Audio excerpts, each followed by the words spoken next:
Hola, ¿qué tal, estimados participantes? Ahora vamos a dejarles aquí un recurso para apoyarles en la solución del problema que dice calcula la solubilidad del yeso en agua pura. Entonces, bueno, para resolver este problema lo primerito que vamos a hacer es dibujar un esquema del mismo, identificar la incógnita o las incógnitas, establecer muy claramente con qué datos contamos, proceder a la solución y posteriormente ofrecer la respuesta. Entonces, bueno, en el problema de calcular la solubilidad del yeso, ¿qué esquema podemos dibujar? Yo propongo lo siguiente: poner una esquemita en donde lo que tenemos es un sistema acuoso al que, o agua, al que le vamos a agregar yeso. ¿Y qué es lo que va a suceder a lo largo del tiempo? Bueno, vamos a tener ese mismo sistema en el que el yeso llegará a un equilibrio con el agua. Para esto, ¿qué es lo que va a suceder? Bueno, pues que la roca o el yeso va a comenzar a reaccionar liberando los iones que lo componen, tanto calcio como sulfato. Y en el equilibrio las velocidades de disolución serán igual a las velocidades de precipitación de este.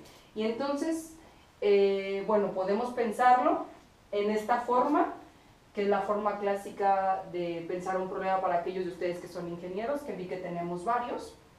O podemos pensarlo también como un acuífero, en donde parte del material geológico es yeso, y en este caso estará en contacto con agua.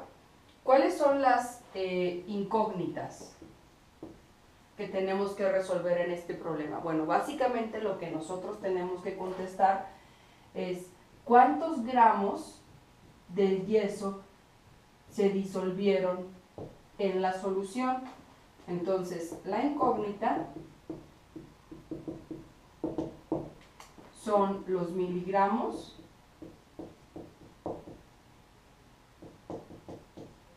de yeso que pasaron a la solución. Y para eso nosotros vamos a tener que resolver primeramente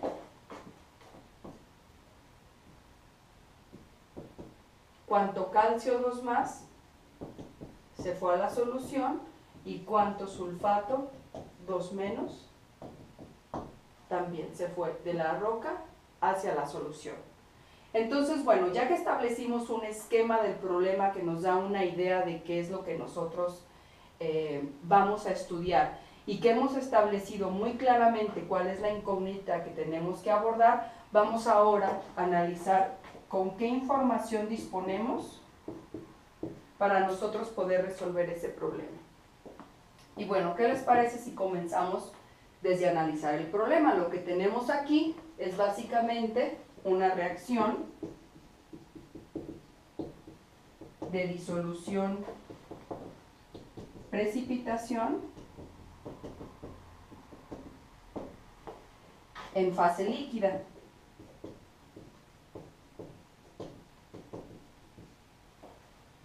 Y bueno, si esto es una reacción, entonces nosotros podemos hablar de que tenemos reactivos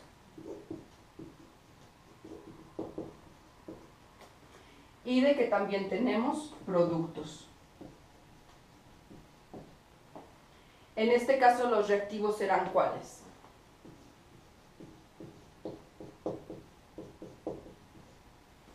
El yeso y también el agua, pero nos vamos a enfocar ahorita en la reacción de disolución-precipitación. El yeso que se descompone en calcio 2 más sulfato 2 menos, más las dos moléculas de agua. Y dado que esta reacción llegará al equilibrio, entonces nosotros podemos también establecerla en la dirección contraria. Y de hecho, entonces escribir una constante de equilibrio. ¿Están de acuerdo? ¿A qué será igual esta constante de equilibrio? Va a ser igual a el producto de los productos, cada uno elevado a su coeficiente estequiométrico,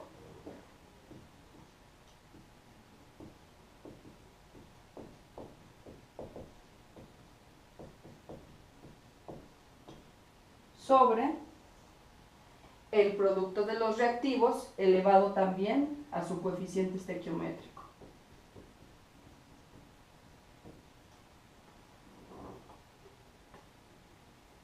Y esta constante de equilibrio vimos también por allí, o pueden revisar en el recurso auxiliar que les vamos a proporcionar, que para una reacción de disolución-precipitación se conoce como una constante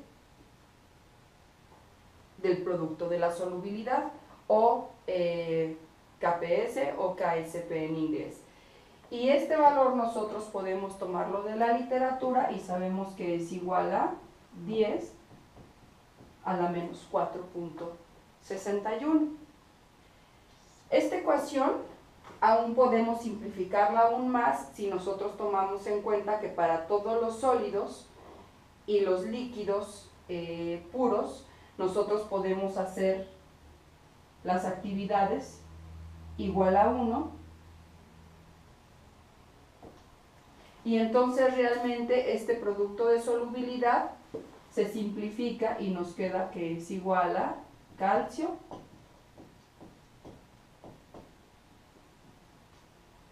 por sulfato.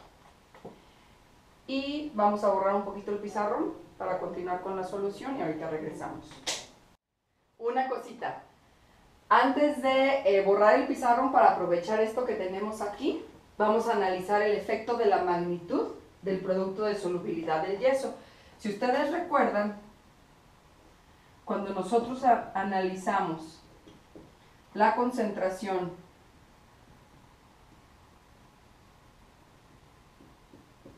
así quedó trabajo esto, tanto de los reactivos como de los productos, para constantes de reacción que son relativamente pequeñas, lo que vamos a esperar es que la concentración de reactivos disminuya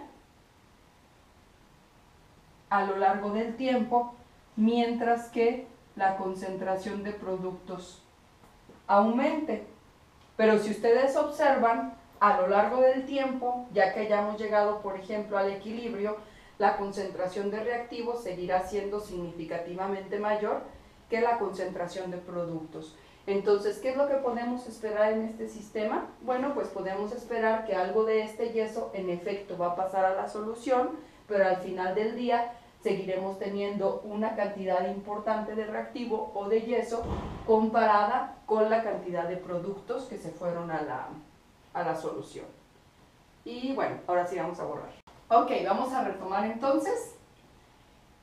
Ya borramos el pizarrón y tenemos aquí nuevamente nuestro esquema, la incógnita, que son los miligramos de yeso que se van a disolver en la solución, y dijimos que para esto vamos a tener que estimar las concentraciones de calcio 2+ y las concentraciones de sulfato en la solución.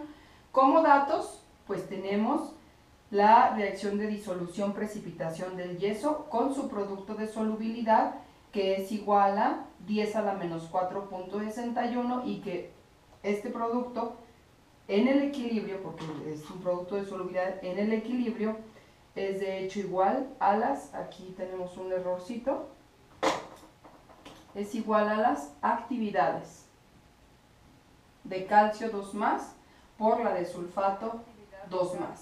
2+ y la actividad de sulfato 2- van a ser igual a las concentraciones, y de hecho estas actividades pues son estas. Entonces nosotros podemos escribir lo siguiente: esto es aproximadamente igual a la concentración de calcio, y la actividad de sulfato es aproximadamente igual a la concentración de sulfato. Y entonces volvemos a reescribir este producto de solubilidad, pero ahora tomando en cuenta esta suposición, ahora este producto de solubilidad en función de la concentración de calcio y en función de la concentración de sulfato. Y esto es igual a 10 a la menos 4.61. Ahora, ¿cuál es el pequeño problemita aquí? El problema es que nosotros no conocemos ni la concentración de calcio ni la concentración de sulfato, es decir, tenemos dos incógnitas con una sola ecuación, que es la ecuación de acción de masas. Entonces, ¿qué es lo que necesitamos hacer? Necesitamos generar una segunda ecuación para poder resolver ahora sí un sistema de dos ecuaciones con dos incógnitas. ¿Y cuál pudiera ser esta segunda ecuación? Si nosotros recordamos por allí en una de las primeras actividades, hablamos de las herramientas que a nosotros nos permitirían resolver problemas hidrogeoquímicos durante este curso y bueno, básicamente siempre, ¿no? Y dentro de esto se encontraban las ecuaciones de acción de masas y las ecuaciones de balance de carga. Entonces lo que nosotros vamos a generar aquí es una ecuación de balance de carga. ¿Y qué es una ecuación de balance de carga? Bueno, pues no es más que una expresión algebraica igual que esta, en donde lo que hacemos es sumar todas las cargas positivas y todas las cargas negativas, y dado que todos los sistemas deben de ser neutros, entonces esta es básicamente una igualdad. Para este caso nosotros tenemos la reacción del yeso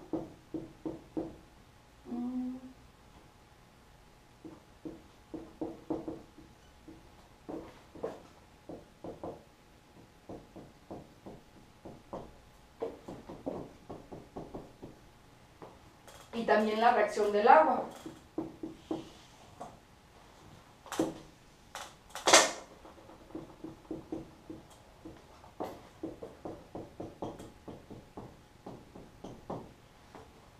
Para describir la expresión algebraica, lo que vamos a hacer es sumar todas las cargas positivas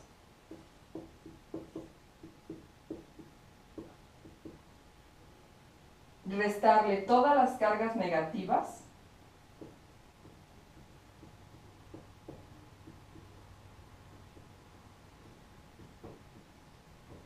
y esto igualarlo a cero para obtener la electroneutralidad. Ahora, es importante tomar en cuenta las cargas de los iones. En este caso nosotros tendríamos un H+, que está aquí, más 2 por el calcio, más 2, bueno, menos, y aquí adentro 2, que multiplica el sulfato, más 1, que multiplica este. Y esta ecuación podemos inclusive simplificarla aún más, de forma tal que nos queda un protón más 2 calcios, que es igual a 2 sulfatos más 1H. Y si nosotros consideramos que el producto de disociación del agua, que es igual a 10 a la menos 14, es muy pequeñito, y que la concentración o las actividades tanto de los protones como los de los OH también es muy pequeñita, sobre todo comparada con lo que serán las actividades de la disolución del yeso, entonces podemos asumir que esto tiende a cero en comparación con esto,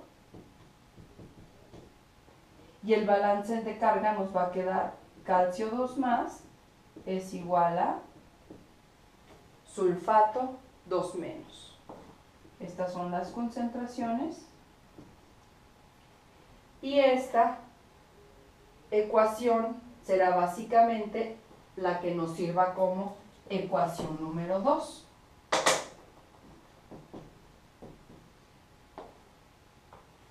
Y en este momento ya tenemos dos ecuaciones que nos permitirán resolver para las dos incógnitas que a nosotros nos interesan. Entonces, ¿qué les parece Si ahora sustituimos al sulfato en esta ecuación por, y lo que nos va a quedar entonces es calcio 2 más por calcio 2 más es igual a 10 a la menos 4.61. Y el calcio 2 más será igual a, bueno, al cuadrado, a 10 a la menos 4.61. Despejamos para calcio y esto nos queda 10 a la raíz cuadrada de 10 a la menos 4.61. Y dado que el sulfato de la ecuación número 2, dado que el sulfato es igual a la concentración de calcio, entonces habremos resuelto para estas dos incógnitas. Y si nosotros tomamos en cuenta que un mol de calcio 2 más proviene de un mol de yeso, entonces podemos calcular ahora fácilmente, también esto ya lo vimos en una de las en una de los recursos anteriores, cómo calcular la concentración y cómo hacer conversión de unidades. Podemos calcular entonces los miligramos de yeso por litro de disolución que se disuelven, asumiendo que la actividad del calcio es igual a la concentración y que la actividad del yeso también es igual a su concentración. Entonces, básicamente con esto habremos obtenido una respuesta, que ya es el paso número 5. Ahora, esta respuesta es parcial. ¿Por qué? Porque estamos haciendo esta suposición. ¿Qué les parece si ahora ustedes en casa hacen estos cálculos y continuamos ahora resolviendo el problema con la remoción de estas suposiciones y posteriormente comparamos qué nos dan los resultados? Bueno, vamos a comenzar con la solución, vamos a continuar, perdón, con la solución del problema. Y si ustedes recuerdan, habíamos hecho la suposición de que las actividades eran igual a las concentraciones, tanto para el calcio como para el sulfato. Ahora, desde el punto de vista termodinámico, esta suposición no es del todo correcta, por lo que entonces las actividades tanto del calcio como del sulfato no pueden ser iguales a sus concentraciones.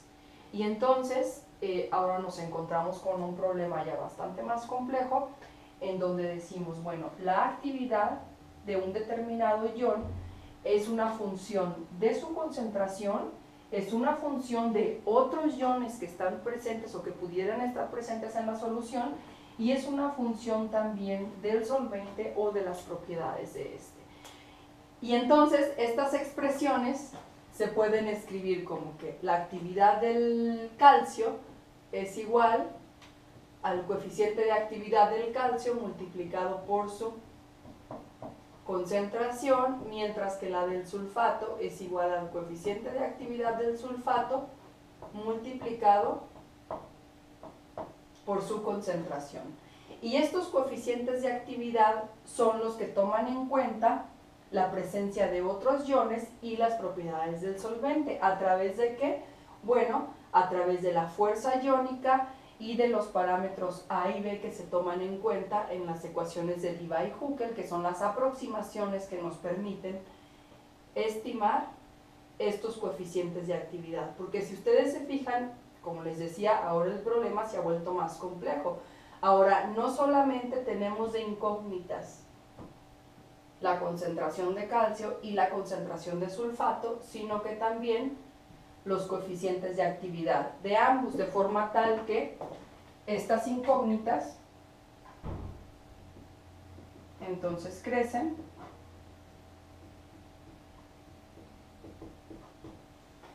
Entonces, para continuar, lo primerito que vamos a hacer es determinar la fuerza iónica de la solución, que es igual a 1/2 de la sumatoria de la concentración de las especies por su carga al cuadrado. En este caso nosotros tenemos básicamente dos especies,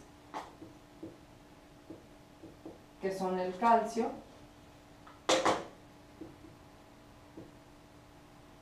multiplicado por la carga del calcio elevado al cuadrado más la concentración de sulfato multiplicado por su carga al cuadrado. Como recuerdan, la fuerza iónica incluye básicamente la sumatoria de aquellas especies que son mayoritarias. Pudiéramos incluir todas, inclusive las minoritarias, pero el problema se vuelve bastante más complejo y la contribución de ellas no es realmente significativa para el resultado total. Entonces, nuevamente tenemos la problemática de estas son las incógnitas y ahora las necesitamos para calcular la fuerza iónica. ¿Qué hacemos? Bueno, partimos de una concentración inicial, que en este caso pueden ser las que calculamos en el problema anterior. Y entonces esto podemos igualarlo a 1/2 de la raíz cuadrada de 10 a la menos 4.61 multiplicado por 4 y esto multiplicado por 2, porque si ustedes recuerdan, esta y esta era la misma, este es 4, entonces esto iguala 2 veces y esta es ya una primera aproximación que nosotros tenemos para la fuerza iónica. Ahora, si ustedes hacen el cálculo, observarán que esta fuerza iónica va a ser igual a, va a ser menor que 10 a la menos 1, si no me equivoco, y entonces ya con este criterio nosotros podemos escoger alguna de las aproximaciones más adecuadas para comenzar a resolver para los coeficientes de actividad con las ecuaciones de Weierstrass.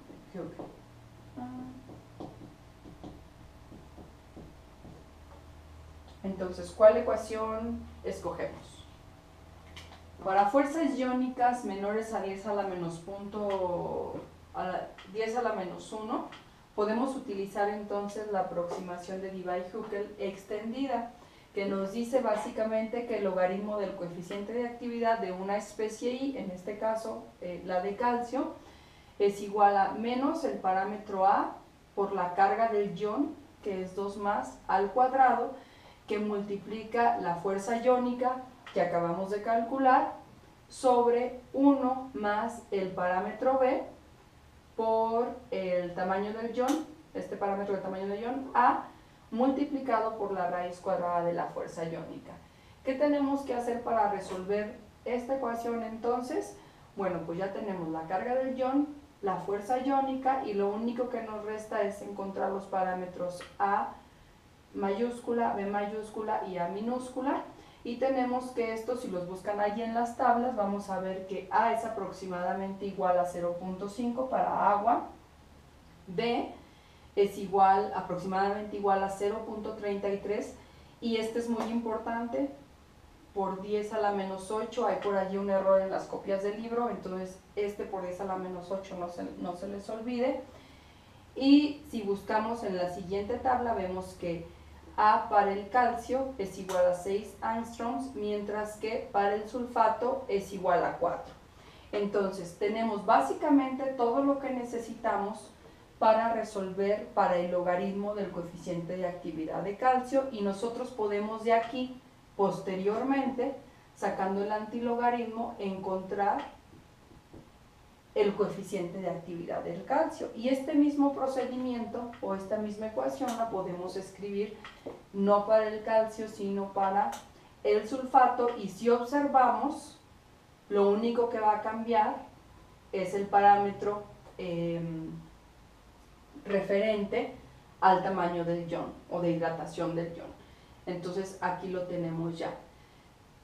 Una vez que calculamos estos coeficientes de actividad, podemos regresar entonces a la ecuación de acción de masas, en donde tenemos que el producto de solubilidad, voy a escribir en inglés, es igual al coeficiente de actividad del calcio por su concentración por el coeficiente de actividad del sulfato por su concentración. Retomando la ecuación del balance de carga, nosotros encontramos que podemos sustituir este sulfato por el calcio y esto es igual a 10 a la menos 4.61. La concentración de calcio será igual entonces a la raíz cuadrada de 10 a la menos 4.61, que si ustedes recuerdan, esta es básicamente para el caso que habíamos hecho ideal en donde la actividad era igual a la concentración, pero en este caso, como hemos removido esa suposición, ahora nos queda sobre el coeficiente de actividad del calcio multiplicado por el coeficiente de actividad del sulfato. Y nuevamente, de la ecuación de balance de carga, pues esto es igual a la concentración de sulfato también. Pero todavía no terminamos. Estas concentraciones, que ya estamos más cerca de la respuesta, tenemos ahora que evaluar como qué tanto se pueden aproximar a la solución real, ¿no? Y para eso lo que vamos a hacer es volver a calcular la fuerza iónica, ahora esta será una fuerza iónica 1, ahora con estas concentraciones y no con las que calculamos para comenzar a resolver este problema. Y esa fuerza iónica la vamos a comparar con la fuerza iónica anterior.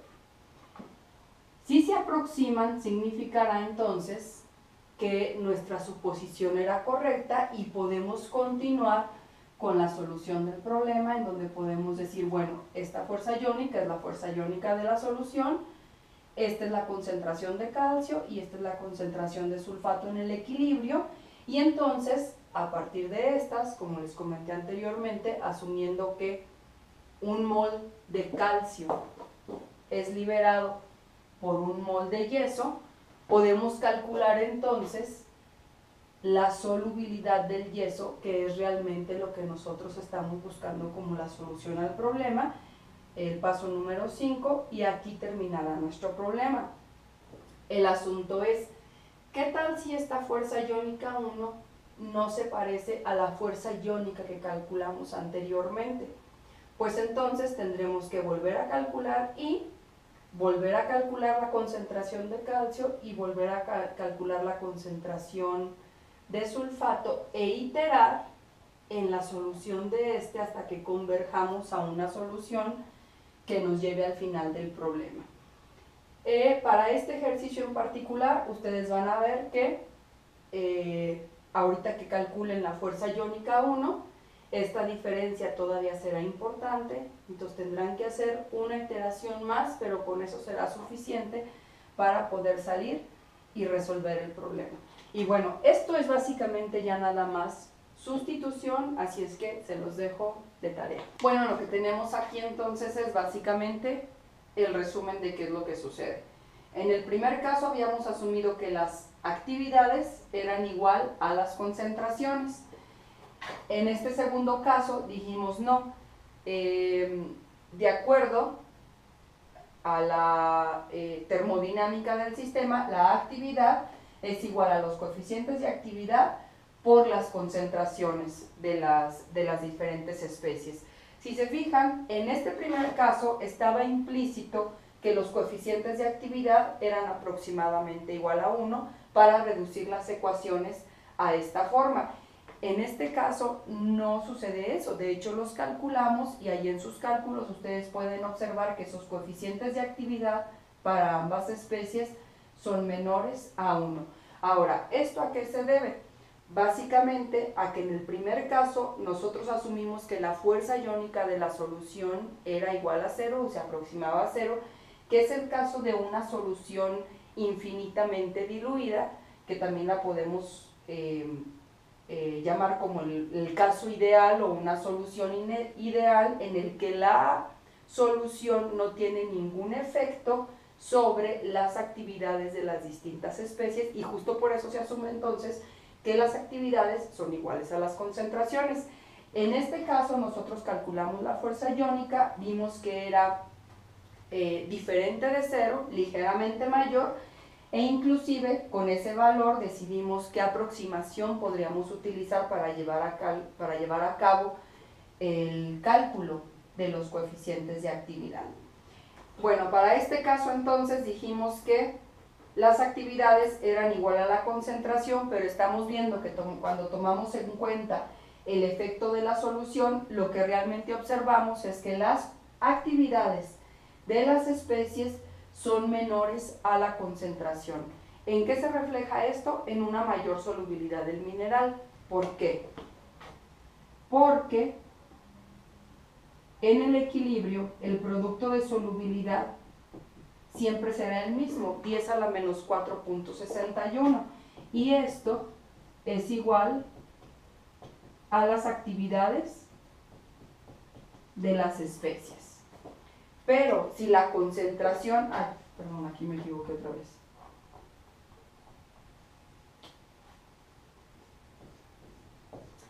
Pero si la concentración efectiva, es decir, las actividades de las especies, disminuyen por el efecto que tiene la solución en esta, entonces el efecto neto es una mayor solubilidad del mineral. De hecho, si ustedes comparan los miligramos por litro de yeso que se disolvieron en el primer escenario y los miligramos por litro de yeso que se disolvieron en el segundo escenario, podrán observar que esta cantidad es aproximadamente el doble de aquella que calculamos en el caso ideal. Y bueno, con esto terminamos de integrar conceptos que hemos estado revisando a lo largo de la fase virtual de este curso.